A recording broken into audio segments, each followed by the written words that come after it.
Sacrificing.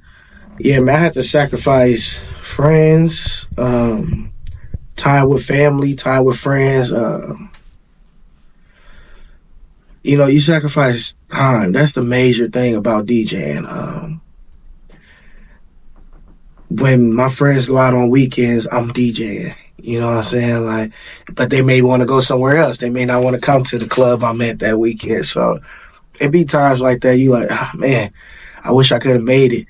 Birthdays, you wish you could make them all, but you can't. Vacations, we sacrifice vacations. Like, you really sacrifice, man. Money, I mean, it's just a lot to it. I've had all my equipment stolen before, and I had to rebuild from that. Can you talk about that experience? Like, where were you? Like, how did this happen? That I was actually coming home. I had my car loaded up and everything, and I was coming home just to go inside real quick to use the bathroom and grab some other things. I came back outside. All my stuff was gone. Everything, my board, my DJ controller, my computer, my lights, everything was gone.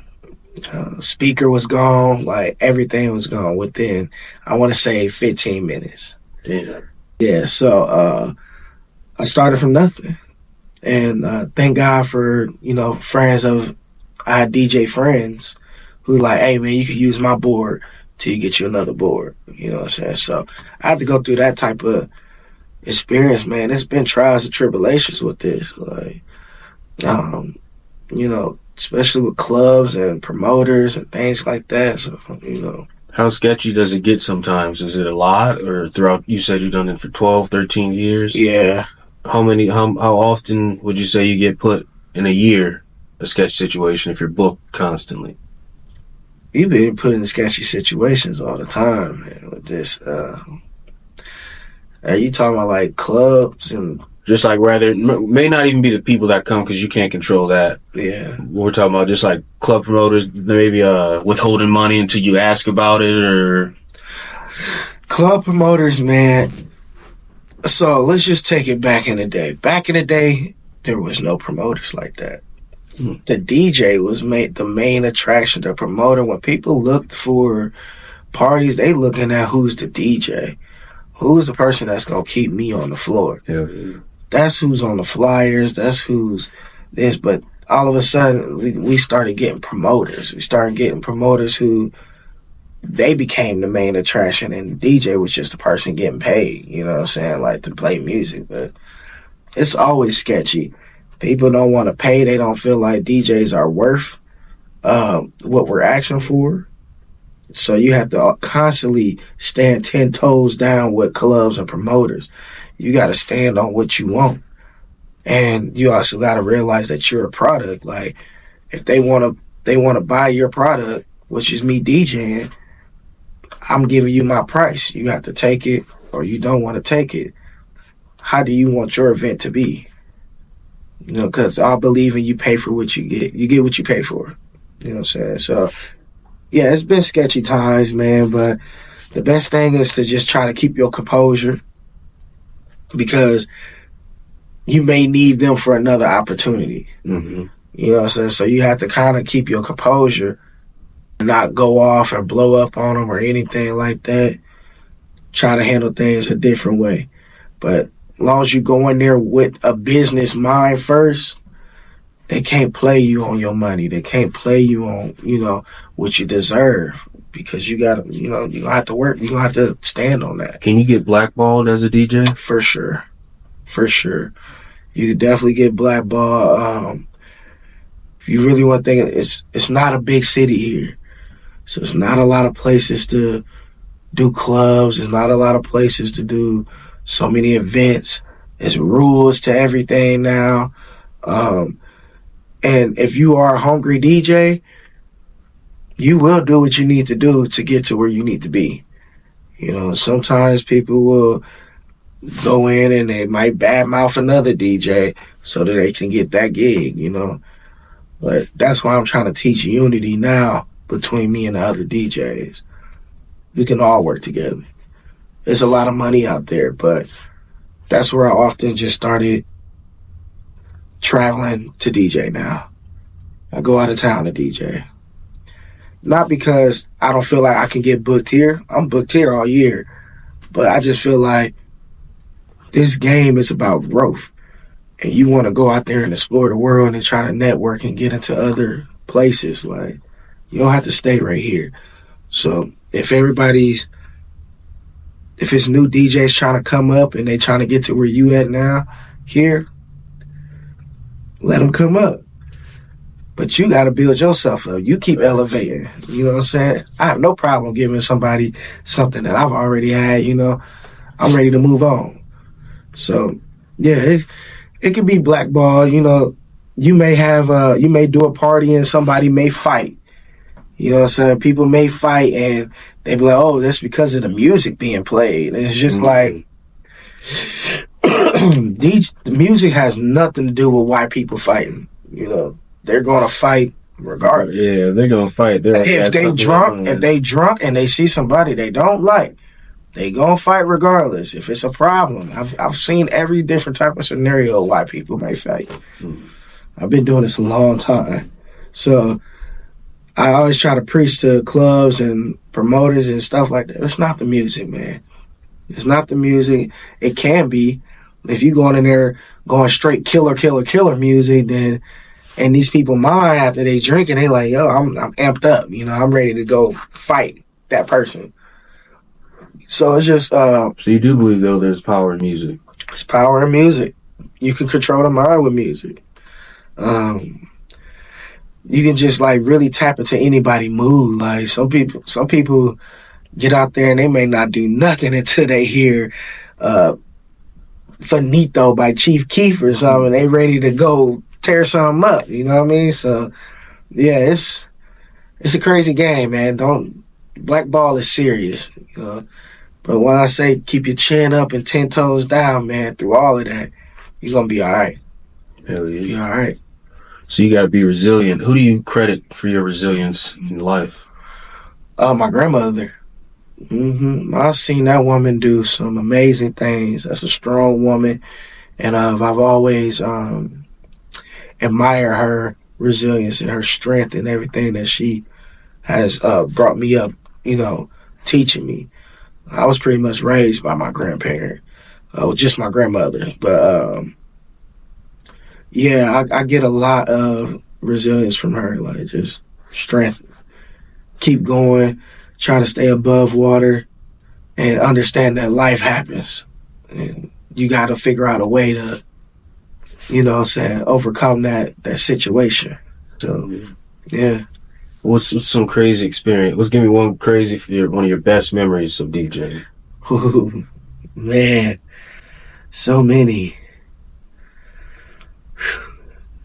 Let's see. DJing, man, I'm not gonna lie. Women, it's like the women that the things that come behind DJing when it comes to women. I was very young doing this. I was 20 years old and I started DJing in the clubs. I wasn't even 21 yet. So they were coming after me young, and I've just experienced some crazy things when it comes to women, and I've just seen some crazy things, man. I can't really pinpoint one, but I know that it involves some women. It involves women, but no, man. I think the best thing I did was the craziest thing is I DJ for Polo G. Hell yeah, that's in front of 3,000 fans, and that was actually outside of the Pierres that happened a couple years ago.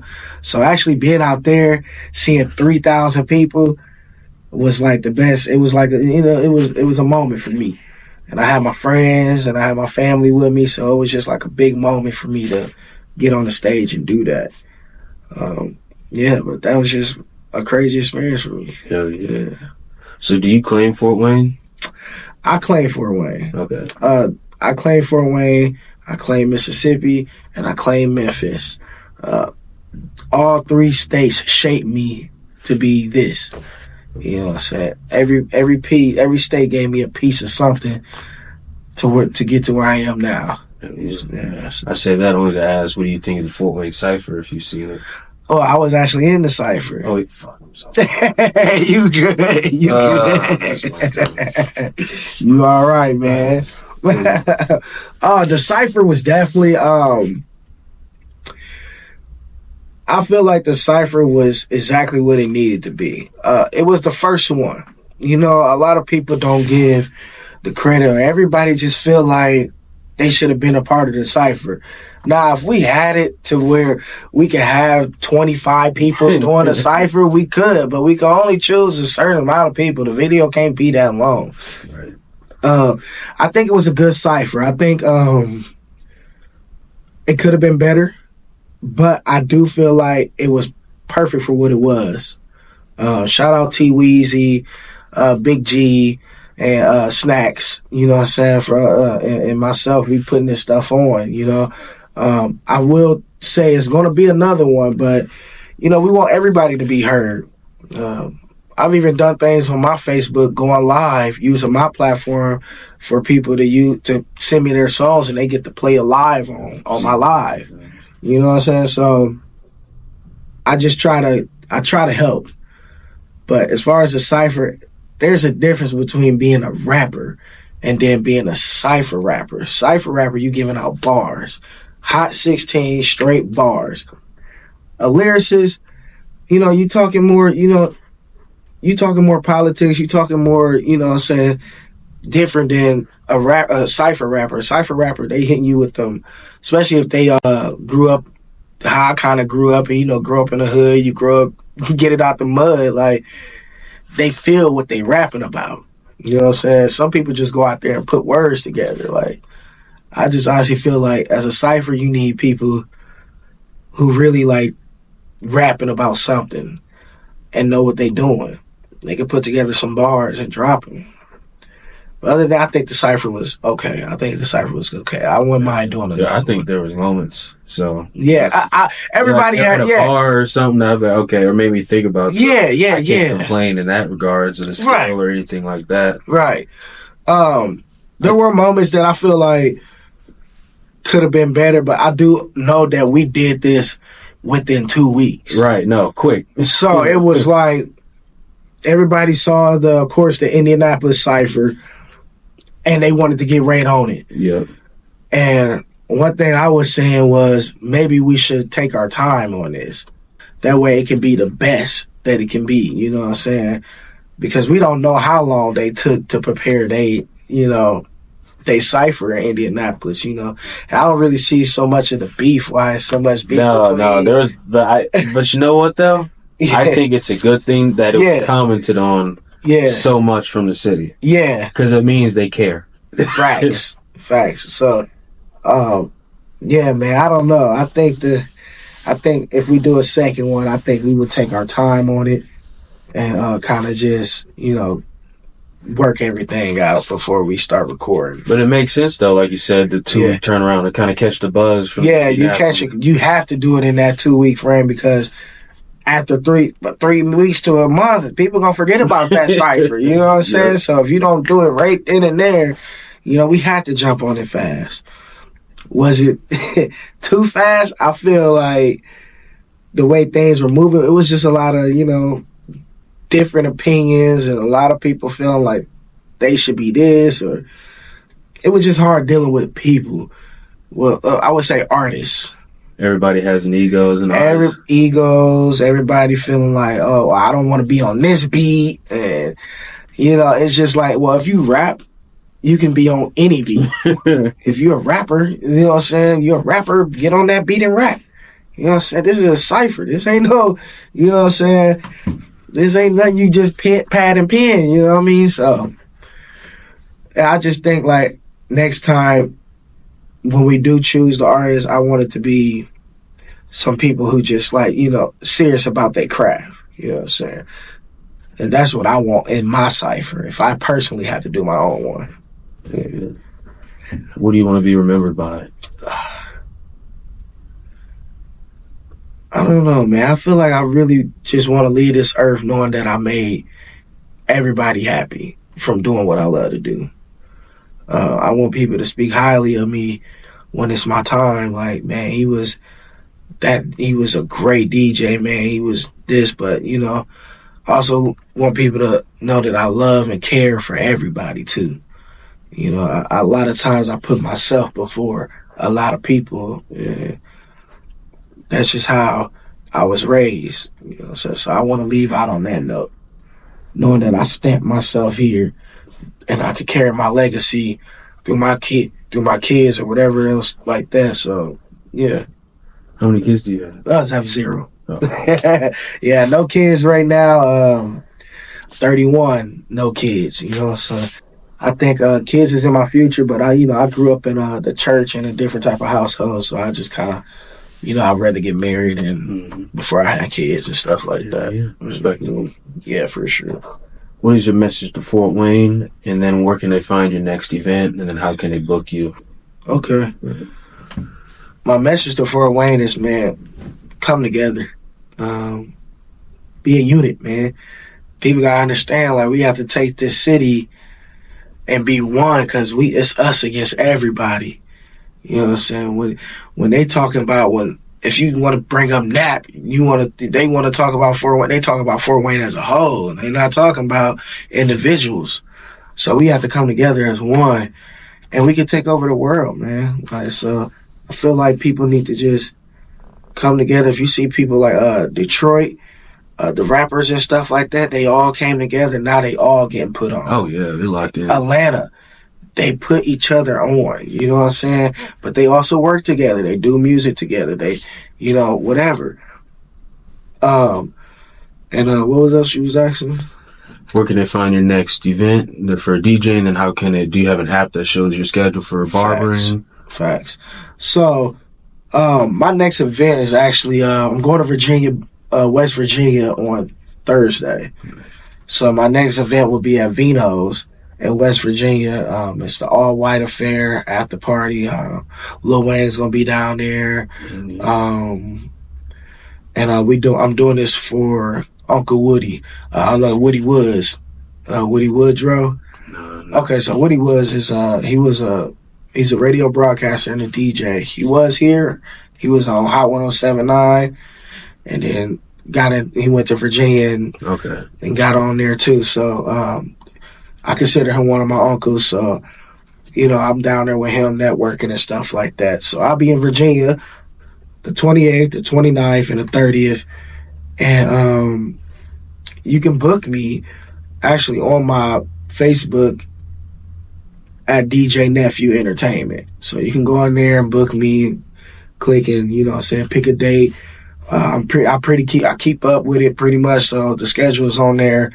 And as far as barbering, you can find me on the Cut app under Woody Blades, WOODYBLADEZ. So Woody Blades, and that's that, man. Hell yeah, I do now that have a few questions just to end. For sure. Is the barbering game pretty competitive out here in Fort Wayne? No, really, no. The barber game is all about you. It's your clientele. I say when you get new clientele, build a relationship with all your clients. I build relationships with my clients. A lot of clients come in and they vent to me. You become a therapist as a client. Cutting hair is therapeutic to me. But to be able to, especially the youth, I get a lot of young men who come in who can't talk to their parents. They don't have no older role models and stuff. So when they hear me on the radios in the morning, they like, okay, man, like I'm getting my hair cut by the DJ that's on the radio. You know what I'm saying? So they always like to vent, and I give them good advice, and I just try to, be a positive person to everybody. Yeah. So your clientele is all on you. You can be an average barber and get a lot of clientele. I see a lot of barbers who not as clean with it yet, but they get a lot of clientele because of their energy. Yeah. You know what I'm saying? People want to be around you because you. Oh, yeah. Yeah. How much work would you say you put in to get into the radio? The work, I've been putting work for 12 years. That opportunity came, Big Keese is my uncle. So Big Keith is my uncle, and he got back on a radio station, and he reached out to me, and he was like, "Hey, nephew, I'm gonna need a DJ mixing every morning, and are you up to that?" And I had to think on it and think on it, and it's just like, okay, you know what?